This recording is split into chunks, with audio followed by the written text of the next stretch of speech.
but there's another one out there that we're trying to get. So actually ኪሳችንና በኑሯችን ላይ ለውጥ ሊመጣ ነውን? መንግሥት ዛሬ ይፋ ያደረገው አዲሱ የኢኮኖሚ ሪፖርት ያልተጠበቁ መረጃዎችን ይዟል። የ7.5 በመቶ እድገትና የብር ዋጋ ቀጣይ ዕጣ ፈንታ። ይህ መረጃ ለእያንዳንዱ ኢትዮጵያዊ ወሳኝ ነው። ዓለም እስትንፋሷን አጥፋ የምትጠብቀው የአስፈሪ ሰዓት ደረሰ። ዶናልድ ትራምፕ ለኢራን የሰጡት የመጨረሻ ጊዜ ገደብ ሊያበቃ ጥቂት ደቂቃዎች ብቻ ቀርተዋል። ጦርነት ወይስ ድርድር? ዛሬ ማታ የምንሰማው ዜና የዓለምን ካርታ ለዘላለም ሊቀይረው ይችላል። ጤና ይስጥልን። እንኳን ወደ ቻናላችን በሰላም መጣችሁ። ዛሬ በመላው ዓለም መነጋገር የሆኑ 6 ታላላቅ የፖለቲካ ዜናዎችን ይዘንላችሁ ቀርበናል። በተለይ አሜሪካና ኢራን መካከል ያለው ፍጥጫ የት ደረጃ ላይ እንደደረሰ፣ ሩሲያና ቻይና ምን አሉ? ሁሉንም ዝርዝር መረጃዎች ያገኙታል።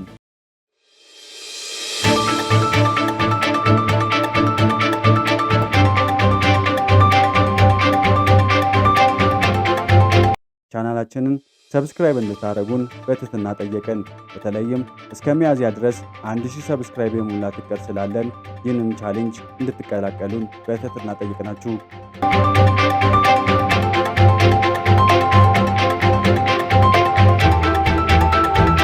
የአሜሪካው ፕሬዝዳንት ዶናልድ ትራምፕ ለኢራን የሰጡት የጊዜ ገደብ ዛሬ ሊያበቃ ጥቂት ሰዓታት ብቻ ቀርተዋል።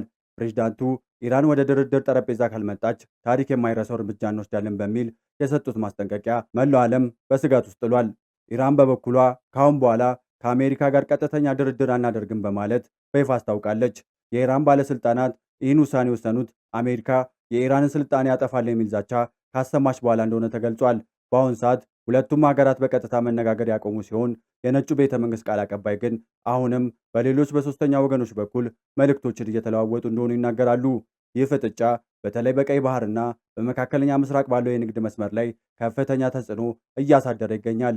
ሩሲያና ቻይና ሁለቱም ወገኖች ራሳቸውን እንዲገዙ ጥሪ እያቀረቡ ቢሆንም በኢራን ካርጋ ደሴት ላይ የተከሰተው የኤሌክትሪክ መቆራረጥና አንዳንድ ወታደራዊ እንቅስቃሴዎች ጦርነት ሊቀሰቀስ ይችላል የሚል ስጋትን አባብሷል። ዓለም በጉጉትና በጭንቀት የሚጠብቀው ይህ የጊዜ ገደብ ምን ውጤት ይዞ ይመጣ ይሆናል? አብረን የምንመለከት ይሆናል። የኢትዮጵያ ኢኮኖሚ ደረጃ የደረሰበትን የሚያሳይ አዲስ ሪፖርት ዛሬ ይፋ ሆኗል። መንግስት ሀገር በቀል የኢኮኖሚ ማሻሻያ ሆምግሮን ኢኮኖሚ ሪፎርም በሚል ሲተገብር የነበረው ፖሊሲ በአሁን ሰዓት ተስፋ ሰጪ ውጤቶችን እያሳየ መሆኑን የፋይናንስ ሚኒስቴር አስታውቋል። እንደ ሪፖርቱ ገለጻ ኢትዮጵያ ባለፉት ወራት የ7.5 በመቶ የኢኮኖሚ እድገት ማስመዝገብ ችላለች።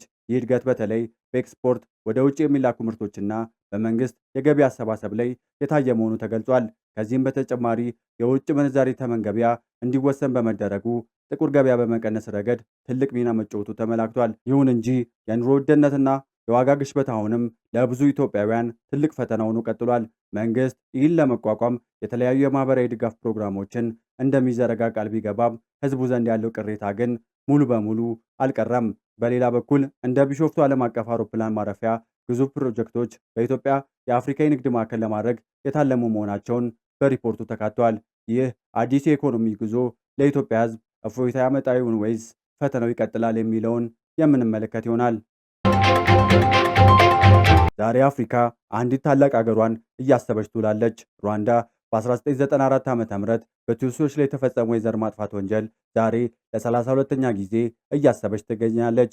ፕሬዝዳንት ፖል ካጋሜ በኪጋሊ በሚገኘው የመታሰቢያ ስፍራ ላይ የክብር ችቦ በመለኮስ የ100 ቀናት የሐዘንና የመታሰቢያ ጊዜ በይፋ አስጀምረዋል። ይህ ቀን ለሩዋንዳውያን ኩቤካ ወይም ማስታወስ በሚል ትርጉም አለው። ፕሬዝዳንቱ ባደረጉት ንግግር ይህ ቀን ትናንትናን የነበረን መከራ የምናስታውስበት ብቻ ሳይሆን ወደፊት አንድነታችንን የምናጠናክርበት ነው ብሏል። ሩዋንዳ ከ32 ዓመት በፊት በደም ታጥባ የነበረች ሀገር ዛሬ በአፍሪካ የቴክኖሎጂና የጽዳት ተምሳሌት መሆኗ ለብዙዎች ታምር ነው። የአፍሪካ ህብረትም ይህን ቀን በልዩ ሁኔታ እያሰበው ይገኛል። የዘር ማጥፋት አስተሳሰብ አፍሪካ ውስጥ ዳግመኛ እንዳይከሰት ጠንካራ ስራ መስራት እንደሚገባ የህብረቱ መሪዎች ገልጿል። ሩዋንዳ ከታሪክ የተማረችው ትምህርት ከሌሎቹ የአፍሪካ ሀገራት በተለይም በግጭት ውስጥ ላሉት ትልቅ ትምህርት የሚሰጥ ነው። ይህን ታሪካዊ ቀን ስናስብ የሰው ልጅ አንድነት ውስጥ ያለውን ጥንካሬ የምንመሰክርበት ጭምር ነው ብለዋል። የቀይ ባህር ጠባቂዋ ጅቡቲ ወደ ወሳኝ ምርጫ እያመራች ነው። መጪው ሚያዝያ 10 2026 የሚካሄደው የፕሬዝዳንታዊ ምርጫ ለመታዘብ የተለያዩ ዓለም አቀፍ ድርጅት ልዑካናቸውን ወደ ስፍራው እየላኩ ይገኛሉ። ከእነዚህ መካከል የቀድሞ የኢትዮጵያ ፕሬዝዳንት ዶክተር ሙላቱ ተሾመ የሚመሩት የኢጋድ ታዛቢ ቡድን ጅቡቲ ገብቷል።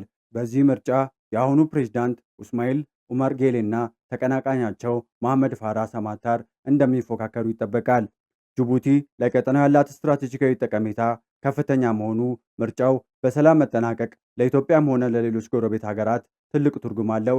ዶክተር ሙላቱና ቡድናቸው ምርጫው በነፃና በፍትሐዊ መንገድ መካሄዱን ለመታዘብ ሁሉም የጅቡቲ ክልሎች እንደሚሰማሩ አስታውቋል። ከኢጋድ በተጨማሪ የአፍሪካ ህብረትና የአረብ ሊግም ታዛቢዎችን በስፍራው እየላከ ይገኛል።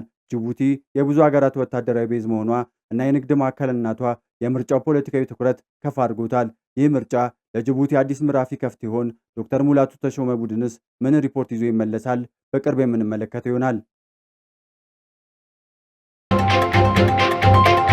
በኒውዮርክ ከተማ የተከሰተ አንድ አሳዛኝ ክስተት በአሜሪካ ፖለቲካ ውስጥ ትልቅ ማዕበልን አስነስቷል።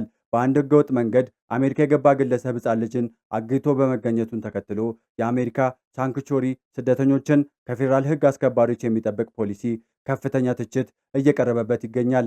የኒውዮርክ ከንቲባ ኤሪክ አዳምስ በህግና በሰብአዊነት መካከል ሆነው ትልቅ ፈተና ገጥሟቸዋል። ሪፐብሊካኖች ይህ ፖሊሲ ወንጀለኞችን እየጠበቀ ነው ሲሉ ይከራከራሉ። ዲሞክራቶች በበኩላቸው ጥፋቱ ወደ ሁሉም ስደተኞች መለጠፍ ተገቢ አይደለም በሚል ይከላከላሉ። ይህ ክርክር በተለይ በ26ቱ ምርጫ እየተቃረበ ባለበት ሰዓት የፖለቲካ ግብግብ መድረክ ሆኗል። ኒውዮርክ በታሪኳ ስደተኞችን በመቀበል የምትታወቅ ብትሆንም አሁን ግን የሀብት እጥረትና የደህንነት ስጋት ከተማዋን እየፈተናት ይገኛል። የፌዴራል መንግስትና የከተማ አስተዳደር በዚህ ጉዳይ ላይ ያላቸው አለመግባባት ለቀጣዩ የአሜሪካ ፖለቲካ ትልቅ አቅጣጫ ጠቋሚ ሆኗል። ኢትዮጵያ አንዲትና ታላቅና ብርቅዬ ልጇን አጥታለች። ከንጉሠ ነገሥቱ ጀምሮ ኢትዮጵያን በዲፕሎማሲ ከግማሽ ክፍለ ዘመን በላይ ያገለገሉት አምባሳደር ቆንጂት ስነ ጊዮርጊስ ማረፋቸው ተሰምቷል። አምባሳደሯ የአፍሪካ አንድነት ድርጅት የአሁኑ የአፍሪካ ህብረት ሲመሰረት ጀምሮ የነበሩና የዲፕሎማሲው ፋናውጊ ተብለው የሚጠሩ ነበሩ። አምባሳደር ቆንጂት በወንድ የበላይነት የሚመራው የዲፕሎማሲው ዓለም ውስጥ በብቃታቸው ተከብረውና ተፈርተው የኖሩ ስመጥር ሴት ናቸው። ስለ ኢትዮጵያ ብሔራዊ ጥቅም ሲሉ በተለያዩ መድረኮች ያደረጓቸው ክርክሮችና ያስመዘገቧቸው ድሎች ሁሌም ሲታወሱ ይኖራሉ። በኢትዮጵያ ከፍተኛ ባለስልጣናትና የአፍሪካ ህብረት ኮሚሽን ሊቀመንበር ሙሳ ፋኪ መሐመድ በአምባሳደሯ ህልፈት የተሰማቸውን ጥልቅ ሐዘን ገልጸዋል። ይህች ታላቅ ሴት ለወጣት ዲፕሎማቶችና በተለይ ለሴቶች ታላቅ አርአያ ነበሩ። ስራቸውን በቅንነትና ሀገራቸውን በፍቅር ስሜት በመስራት ይታወቃሉ። እኛም ይህችን የዲፕሎማሲ ኮከብ እያሰብን ለቤተሰቦቿና ለመላው የኢትዮጵያ ህዝብ መጽናናትን እንመኛለን። ቆንጂት ስነ ጊዮርጊስ በኢትዮጵያና በአፍሪካ ዲፕሎማሲ ታሪክ ውስጥ በወርቅ ተጽፎ ይኖራል ሲሉ የአፍሪካ ህብረት ኮሚሽን ሊቀመንበር ተናግረዋል።